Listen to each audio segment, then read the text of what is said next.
Support for Headline Humboldt is made possible in part by viewers like you. Thank you. Coming up next on Headline Humboldt, scores gathered in Eureka this week to celebrate the birthday of civil rights icon Martin Luther King Jr. We'll bring you that story. Also, Brenda Perez from Centro del Pueblo joins us to talk about the immigration crackdown expected from the newly sworn-in Trump administration. Coming up now on Headline Humboldt.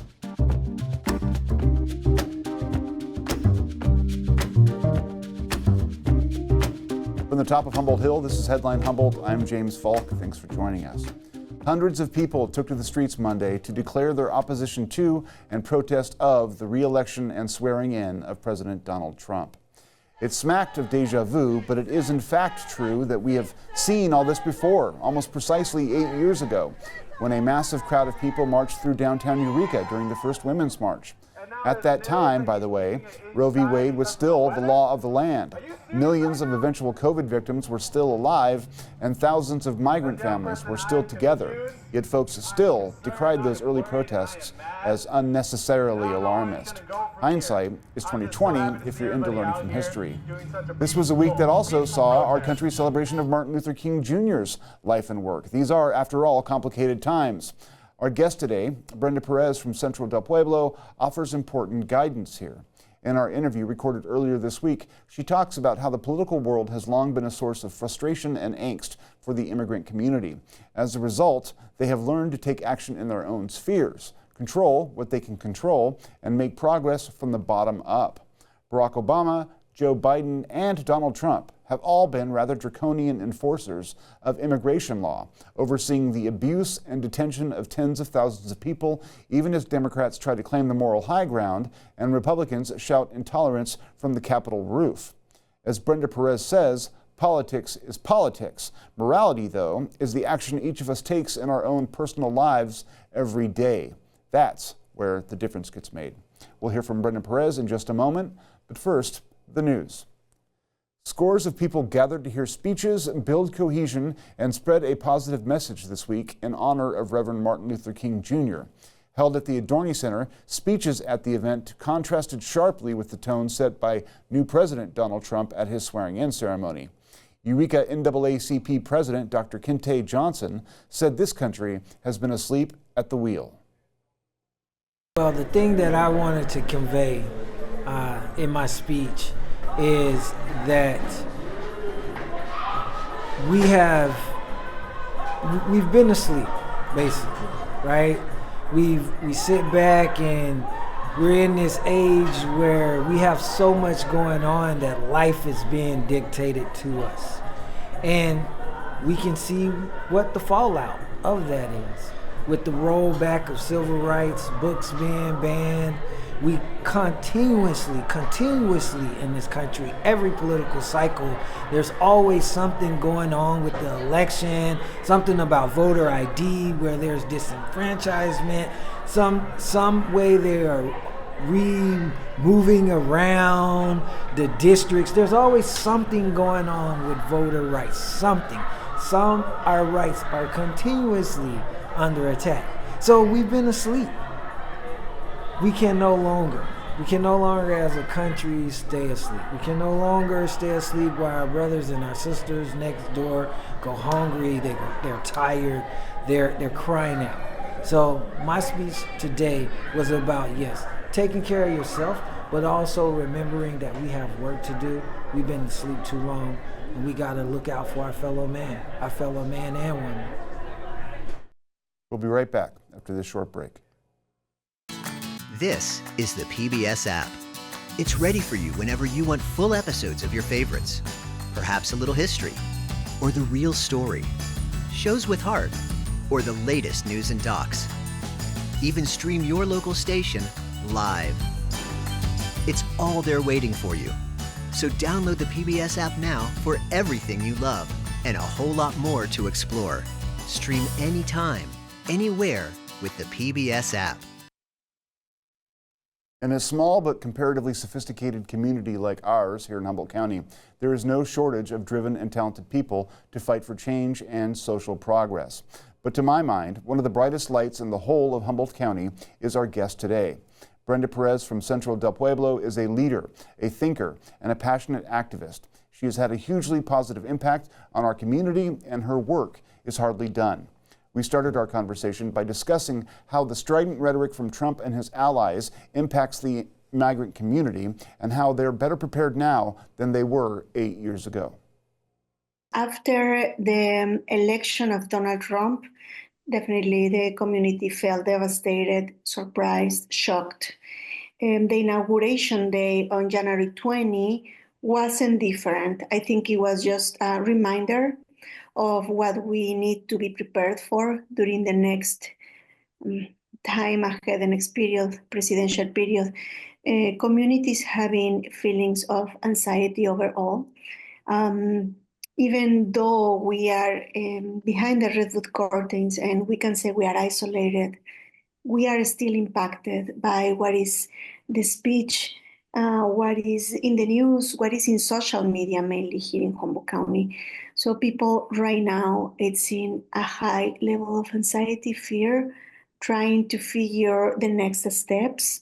Yes, we are better prepared. I think this time we know what is the reach of this president, and we also are getting ready for an answer that is more in line of what our local legislation and our local support is being provided.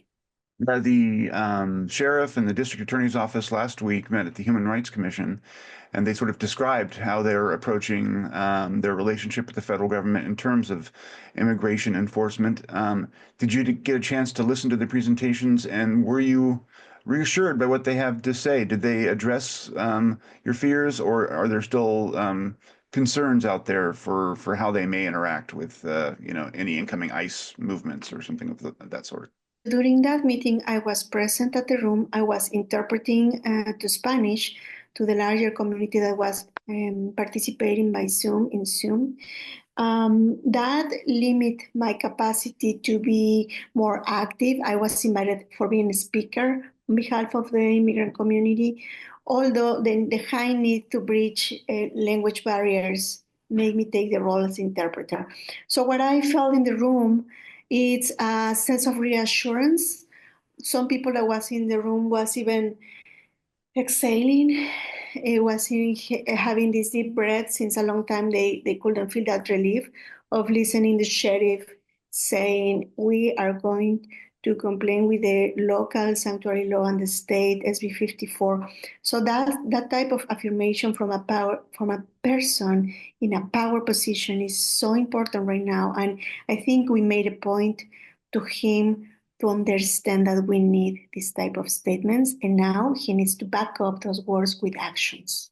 Would you describe the immigrant community's relationship with the sheriff's department more broadly? Do you feel like they are open to hearing your concerns, or is it sort of a complicated relationship?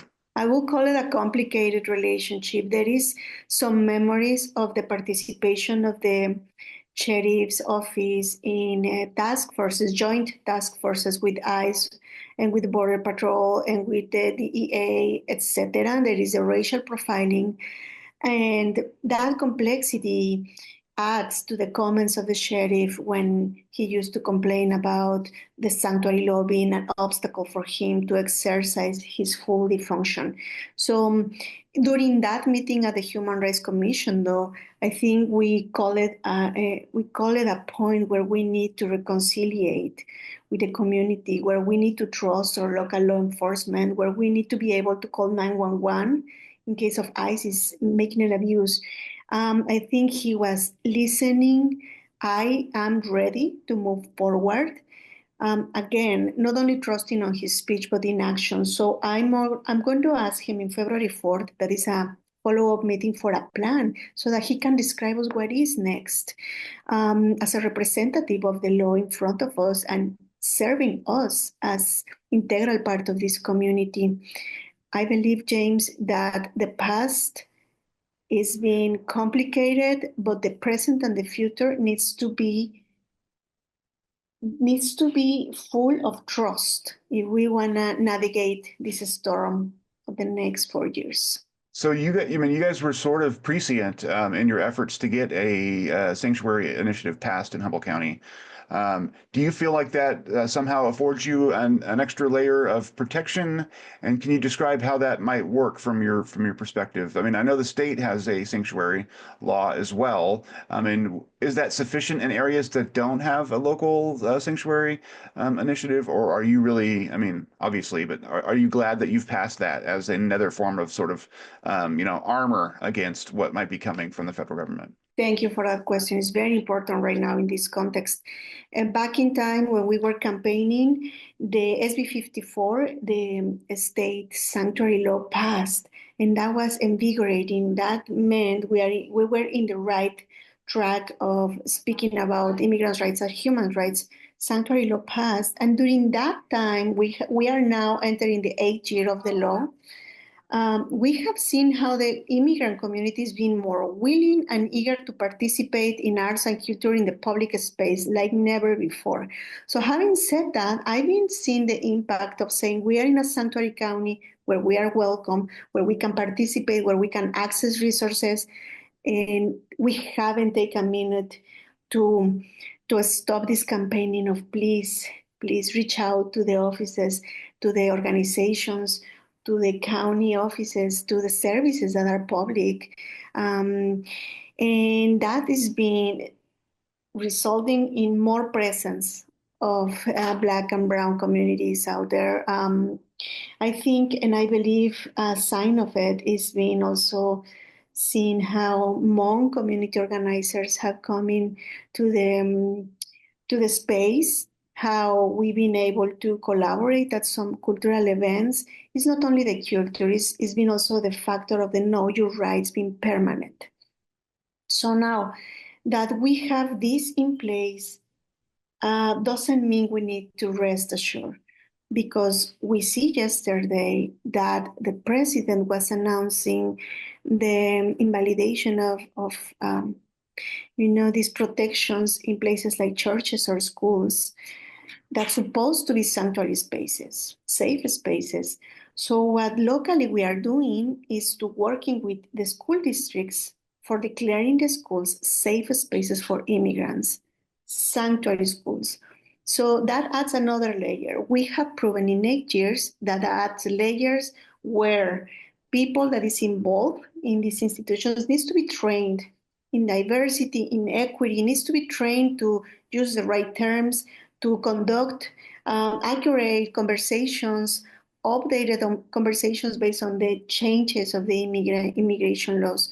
So it is sort of environment that we create with the sanctuary laws and declarations that puts you in a safe space. Now, again, it's a platform where we can advocate better with better conditions for a better living space.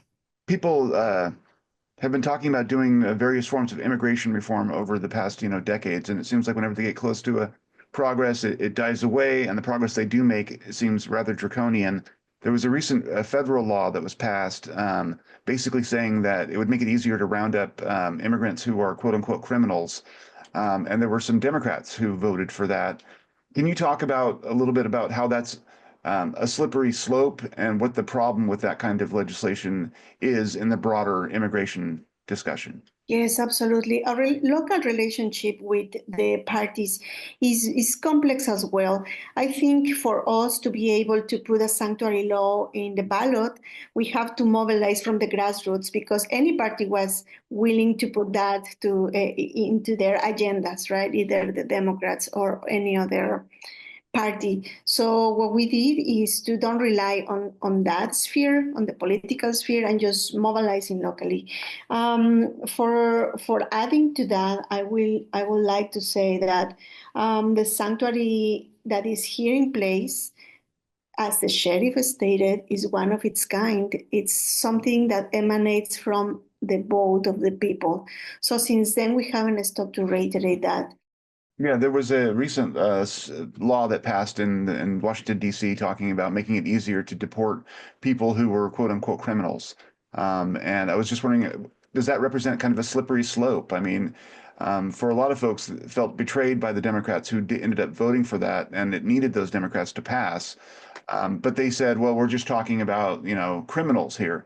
But to me, that sort of stinks of a slippery slope, and that may sort of allow things to roll forward that we will end up not liking once, those mechanisms are in place.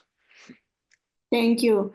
Yes, there is two ideas that come to my mind. First, to be mindful of where we live. This is a cannabis production area. So historically, the Latino community or immigrant community is being related with the cartels or criminal groups just because of our racial profiling. So having said that, I think this coming back to that speech where it's easier to deport criminals and having criminals as a synonym of immigrants, it's so dangerous for now, right now. We have seen how people, like citizens, wants to enhance law enforcement on their own hands. We have seen how people is calling us in the phone to jail those criminals or in the streets.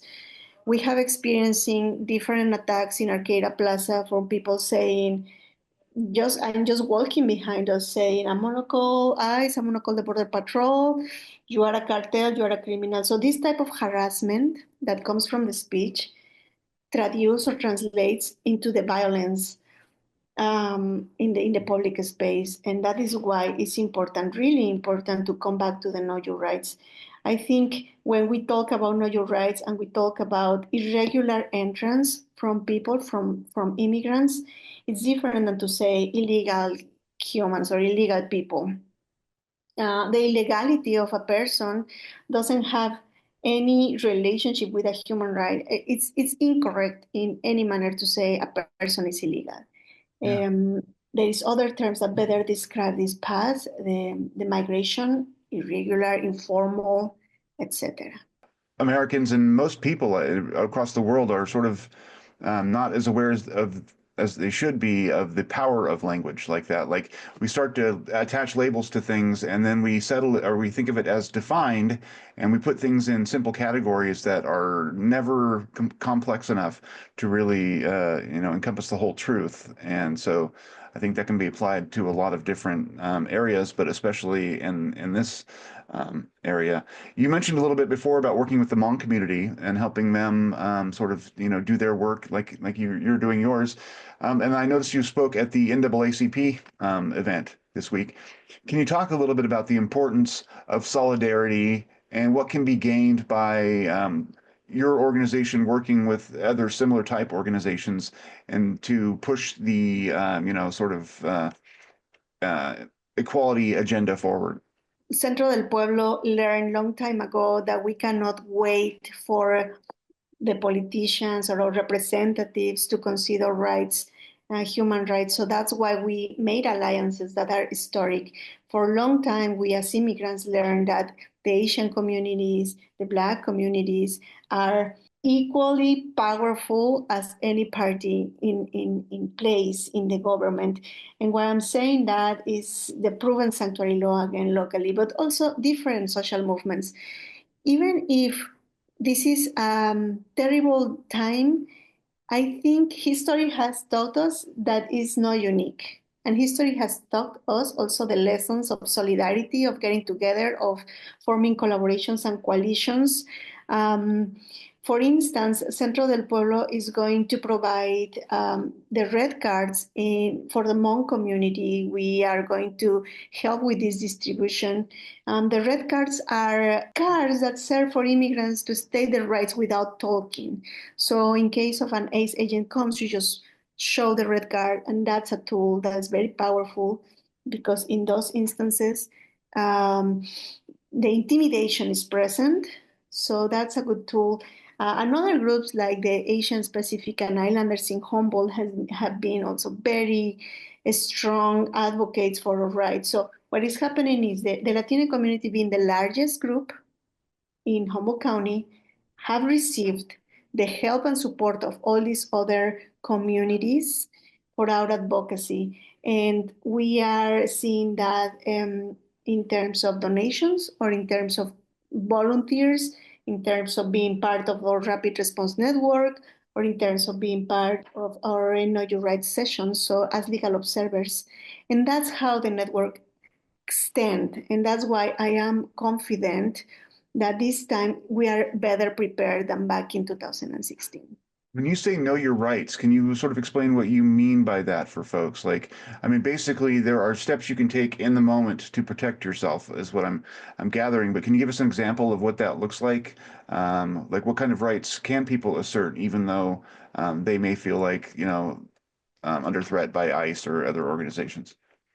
Yes, thank you. The Know Your Rights, it's a series of measures or protocols, practices, best practices in case of encountering ICE. And these are rights that are in the Constitution that we are all entitled, regardless of the immigration status. For example, the right to keep in silence, to remain in silence, to don't state your migratory status or even your name until you have a legal representative with you, a lawyer. We all have the right to have a lawyer in the courthouse and an interpreter in our own languages to be at the courthouse. We all have the right to don't open the doors. This is very important. In case ICE is coming to your house, you have the every right to don't open your house. That's your private space. There is the education to teach people how to read a warrant, how to read that is signed by a judge, how to read that the name is correct, how to read all the content of these legal documents so that you know the presence of ICE is justified at your house. And even though with a warrant, you have the right to don't open the door and then ask for the agent to put the form under the door or just show it in the window and don't interact. Those are some of the privileges of knowing the right of every person to keep calm, to don't run, to don't engage in case of intimidation, to don't ever, for example, show false documentation or foreign documents like a passport from other countries. This type of assistance is something Centro del Pueblo has been doing town to town. The next time we're going to Rio Del, an affected area, and that's going to serve Fortuna, Rio Del, and Scotia population. When Biden got elected, they looked at it like, oh, we're going to finally have some, immigration reform that's going to look like it should and treat people properly. But then that never really materialized. What do you feel about what Biden managed to do in the 4 years he did while he was in office with immigration? And, was he that much better than what Trump had done the 4 years previous and what might be coming in the next 4 years? That is an excellent question. I think for us, Biden was a disappointment. And what happened often with those presidents is that we feel that we can advocate better on, or at least not being under threatening or under fear all the time, like with Trump. But we don't hold our highest expectations on the presidents. Again, I think Obama has larger number of deportations.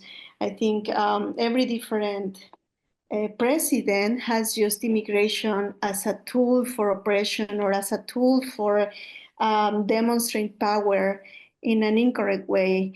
I think in that regards that the only difference is that we have more space, more room to advocate with better tools, with more rational tools. During Trump administrations, our tools are going to be more defensive, more protective, more in a state of emergency. And that's something we're going to regret. And that's why we need to protect our communities, because our mental health is in the stake during these times. And this is going to be a period that we are going to have to reevaluate in the future about the impacts. Look, an example. Right now in our gatherings, we're having a high participation of youth. These are youth that were children back in 2016, that were traumatized thinking their parents are going to be deported, or they had a parent that was deported. So right now they are coming and they're trying to heal through mobilization. This time we have more youth in Humboldt County, we have more youth in our movement, and we are having more preparation. Who knows, we need some time to recover and see this period and see how strong we are. But again, any president can come and have an agenda different. Immigration is always a weapon for them.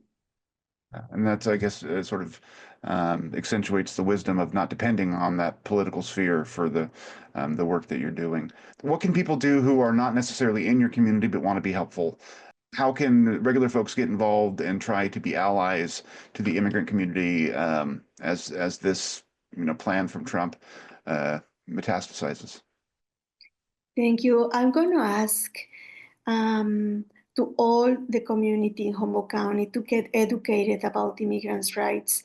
This is information that is available online. I can not tell you how much useful, how much grateful I am with the social media at this point, having displaying education from different organizations about immigrants' rights. Not only immigrants needs to be educated about their rights, all the people needs to be educated about immigrants' rights.